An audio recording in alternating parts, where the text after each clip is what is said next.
Introduction. I had two fathers, a rich one and a poor one. One was highly educated and intelligent. He had a PhD and completed 4 years of undergraduate work in less than 2 years. He then went on to Stanford University, the University of Chicago, and Northwestern University to do his advanced studies, all on full financial scholarships. The other father never finished the 8th grade. Both men were successful in their careers, working hard all their lives. Both earned substantial incomes.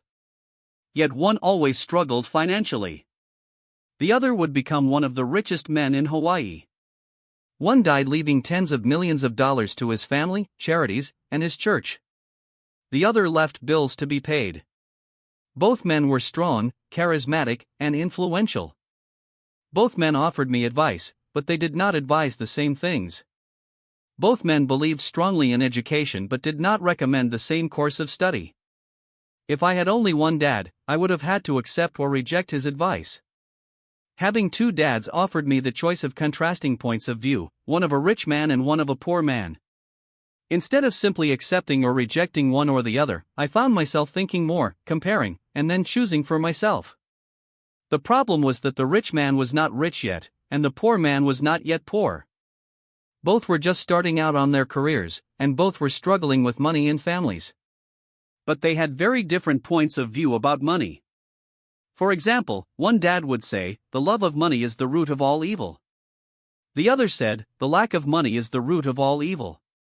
As a young boy, having two strong fathers both influencing me was difficult. I wanted to be a good son and listen, but the two fathers did not say the same things. The contrast in their points of view, particularly about money, was so extreme that I grew curious and intrigued.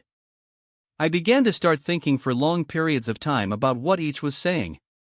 Much of my private time was spent reflecting, asking myself questions such as, "Why does he say that?" and then asking the same question of the other dad's statement. It would have been much easier to simply say, "Yeah, he's right. I agree with that." Or to simply reject the point of view by saying, "The old man does not know what he's talking about." Instead, having two dads whom I loved forced me to think and ultimately choose a way of thinking for myself. As a process, choosing for myself turned out to be much more valuable in the long run than simply accepting or rejecting a single point of view. One of the reasons the rich get richer, the poor get poorer, and the middle class struggles in debt is that the subject of money is taught at home, not in school. Most of us learn about money from our parents. So what can poor parents tell their child about money? They simply say, "Stay in school and study hard." The child may graduate with excellent grades, but with a poor person's financial programming and mindset. Sadly, money is not taught in schools. Schools focus on scholastic and professional skills, but not on financial skills.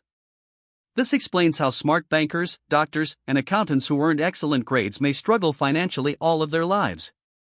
Our staggering national debt is due in large part to highly educated politicians and government officials making financial decisions with little or no training in the subject of money.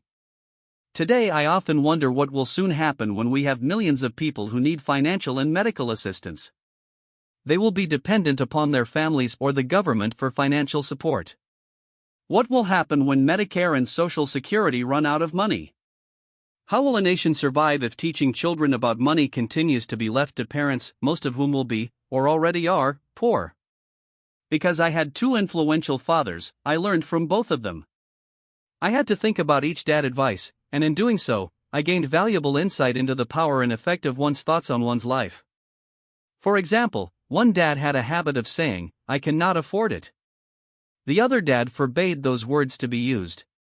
He insisted I ask, "How can I afford it?" One is a statement, and the other is a question. One lets you off the hook, and the other forces you to think. My soon-to-be-rich dad would explain that by automatically saying the words "I can't afford it," your brain stops working. By asking the question, "How can I afford it?" your brain is put to work. He did not mean that you should buy everything you want. He was fanatical about exercising your mind, the most powerful computer in the world. He'd say, "My brain gets stronger every day because I exercise it. The stronger it gets, the more money I can make." He believed that automatically saying "I cannot afford it" was a sign of mental laziness. Although both dads worked hard, I noticed that one dad had a habit of putting his brain to sleep when it came to finances, and the other had a habit of exercising his brain. The long-term result was that one dad grew stronger financially, and the other grew weaker.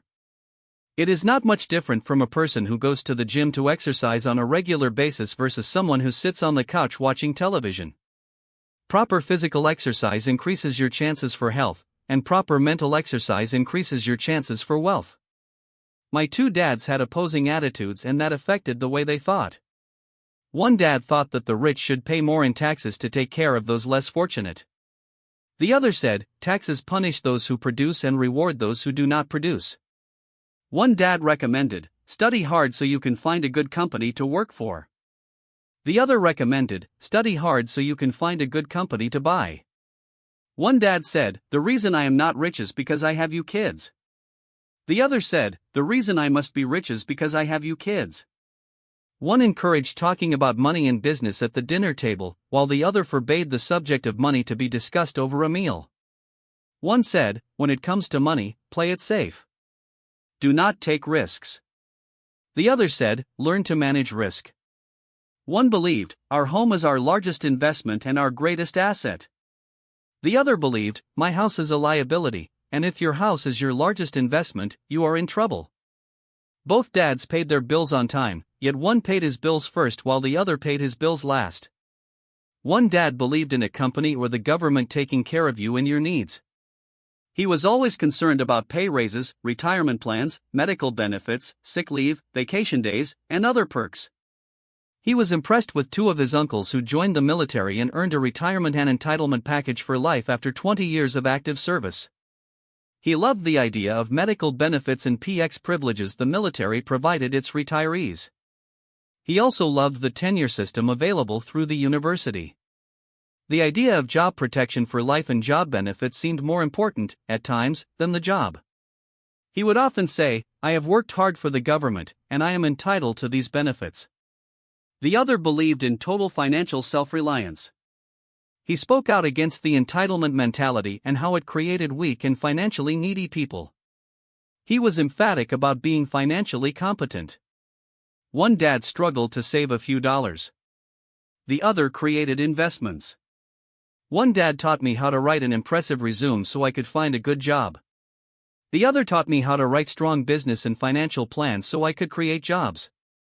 Being a product of two strong dads allowed me the luxury of observing the effects different thoughts have on one's life. I noticed that people really do shape their lives through their thoughts. For example, my poor dad always said, I will never be rich. And that prophecy became reality. My rich dad, on the other hand, always referred to himself as rich. He would say things like, I am a rich man, and rich people do not do this. Even when he was flat broke after a major financial setback, he continued to refer to himself as a rich man. He would cover himself by saying, there is a difference between being poor and being broke. Broke is temporary. Poor is eternal. My poor dad would say, I am not interested in money, or money does not matter. My rich dad always said, money is power. The power of our thoughts may never be measured or appreciated, but it became obvious to me as a young boy that it was important to be aware of my thoughts and how I expressed myself. I noticed that my poor dad was poor, not because of the amount of money he earned, which was significant, but because of his thoughts and actions. As a young boy having two fathers, I became acutely aware of being careful about which thoughts I chose to adopt as my own. Should I listen to my rich dad or to my poor dad?